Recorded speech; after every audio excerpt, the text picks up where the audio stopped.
Components in Adobe XD offer a handy way to design content once, then reuse it throughout your work. They consist of a main component that acts like a parent, instances, or children. When you change the main component, these changes apply to all of the instances in your design. If you follow along with me, you will want to have step 1. Create design component in the practice file visible on the design canvas. You'll also want the layers panel open. Open that up by clicking on the lower left hand second icon here from the bottom. I also am in design mode and I control my modes here in the upper left hand corner. What I want to do is go ahead and hold down the space bar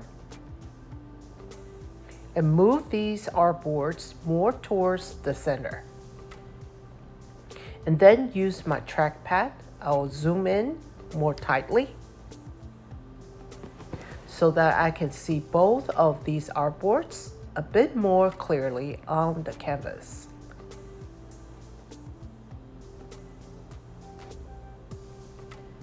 For this next bit, you'll probably want to watch me for a moment. I want to show you a layout feature that works really well with component, and that I've not explained before, and that's padding. When you work with padding, it allows you to control how much space a group of objects might have around it. Let's say I'm working on a button design and I have this first button. If I click on it on the design canvas, you can see in the layers panel that is a group I've named button group. And in it, I've got a background rectangle. It's basically a rectangle I drew. I rounded the corners and gave it a fill color. Above that, I have a text object that I named button label. And I gave it a name, a button. Those two objects are grouped together, and then I named the group button group. If I want to duplicate this button and create a second one with a different label,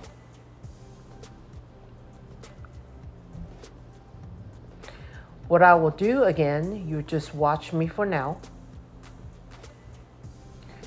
is I'll come on in and select that group, and I'm going to press and drag the second copy and then clip off on the side.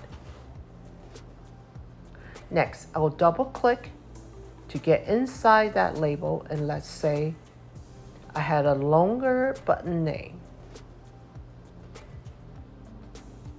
called Add Item to the Shopping Cart.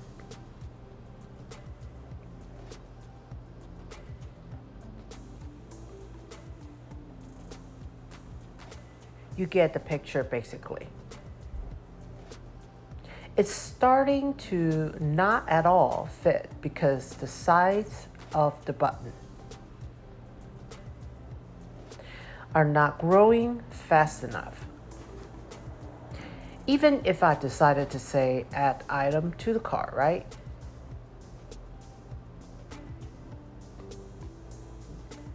If I had decided to be a little more brief, what you'll notice is the padding on the left and right is dramatically different between the two. What I can do instead is define padding, which will make the world better. So come on in, and I'm going to delete that second button. If you want to follow along with me, let's go on in and select the first button group. You can see it's selected. There is the layers panel. To press and drag a copy, I'm going to hold the Shift key. On Mac, I'm going to hold the Option. On Windows, I'm going to hold on Alt key. And I'm going to press and drag a second copy. Let's go of that copy and let go of the keyboard's Command keys that I had held down, and I duplicated it. What I want to do is make sure, I'm forgetting now, I want to make sure that both of these I have padding defined. So I can always come in and select both of them here in the Properties Inspector in the Layout area towards the bottom. I'm going to click on Padding. Notice that it automatically creates some values here for that padding.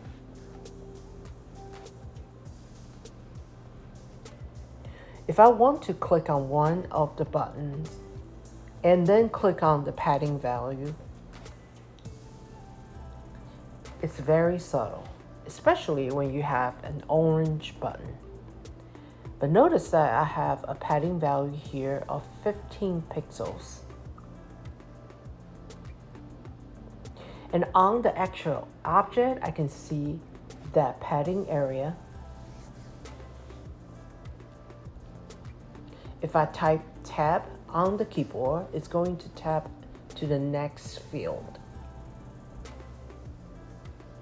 That shows me padding to the right, padding to the button, and then padding to the left.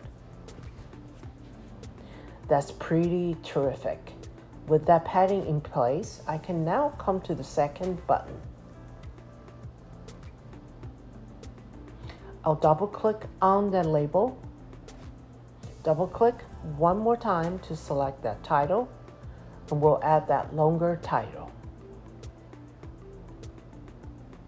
So add item to the cart.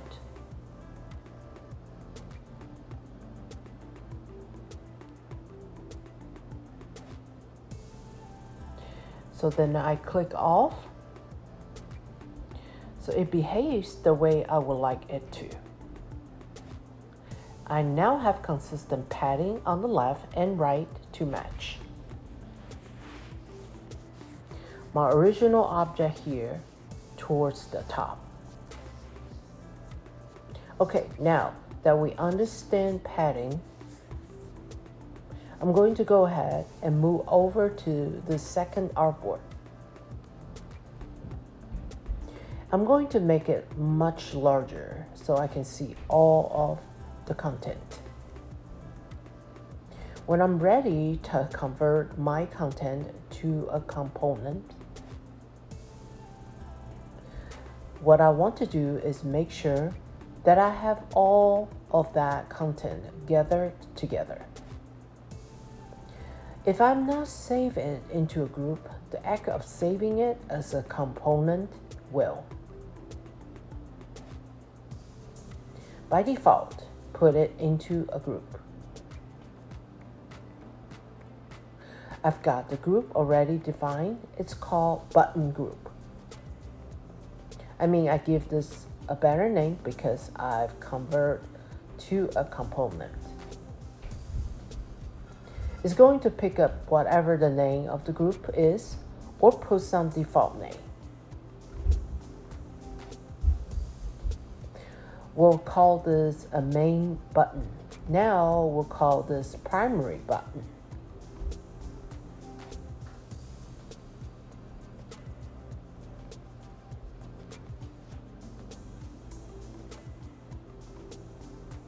And I will hit return here in the layers panel.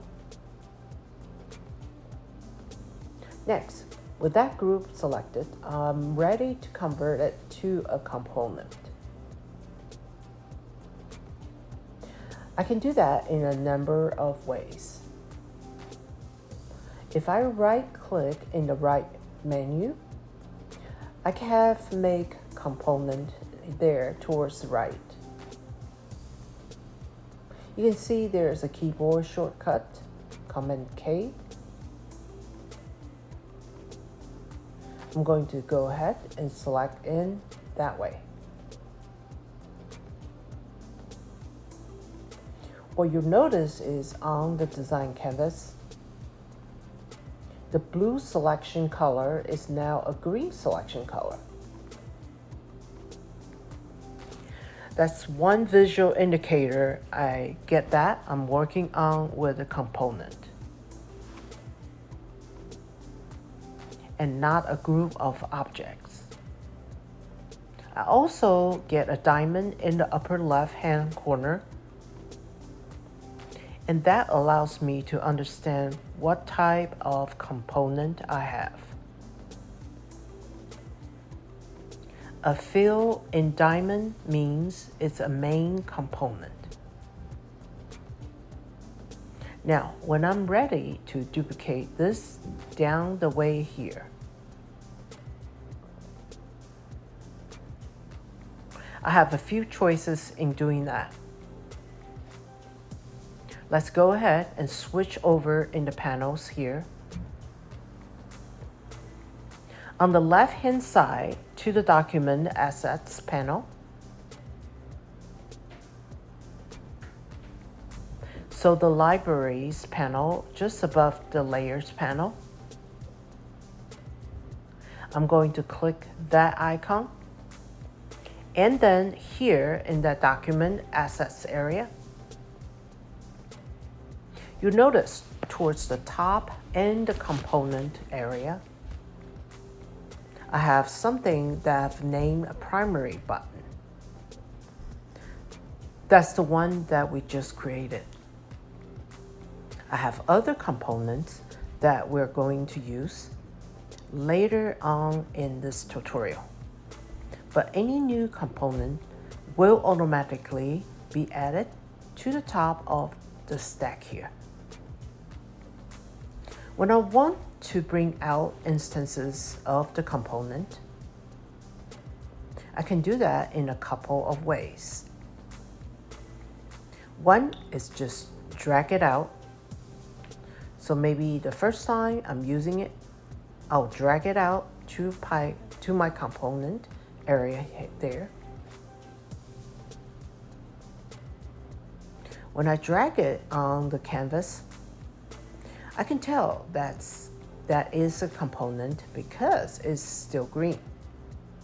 But I can tell it's a component instance that has had no variances defined to it because I have a diamond that's hollow.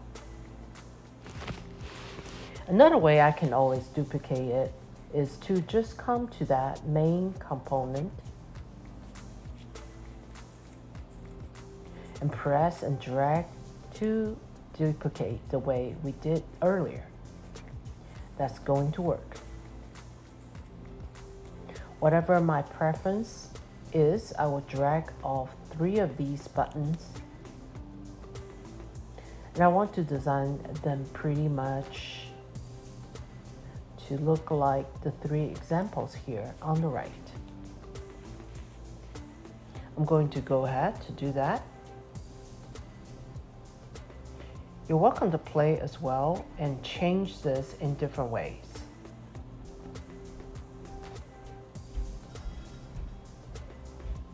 Now that I have those changes made, let's take a look at what happened to my various instances. as I made those changes. As you remember, this first button I just drag out of the panel in the document asset area, and I get a hollow diamond.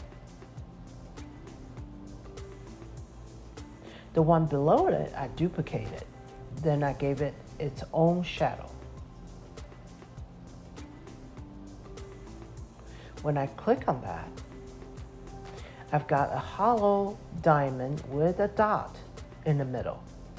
Yes, that indicates that I have overwritten something. If I go to the third, I've got hollow diamond dot in the middle because I changed some aspects of it. Let's say from here, I want to come in and start making some additional changes. So for this second button, let's give it a much shorter name.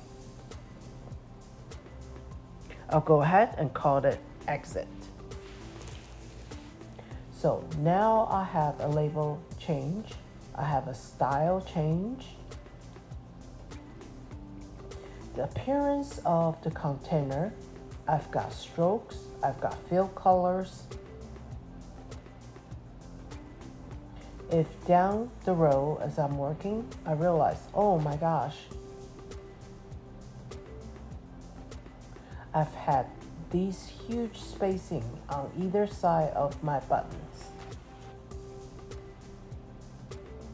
And as the button gets bigger, it's starting to look awful on the design. Rather than go back to every single instance in my design, I can go back to my main button and make that change. So if I click on it to select it, come back into the Properties Inspector, into the padding area, let's say maybe I want the left and the right. Instead of 58 to be more like 25 pixels. I'll change it on the left.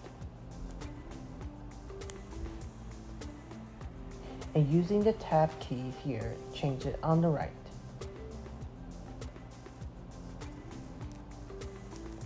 And now I have a button that has much smaller padding on the left and right.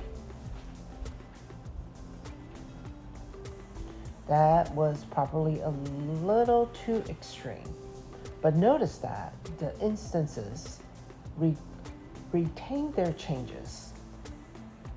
So many label change that I made, any color fill changes, those were retained.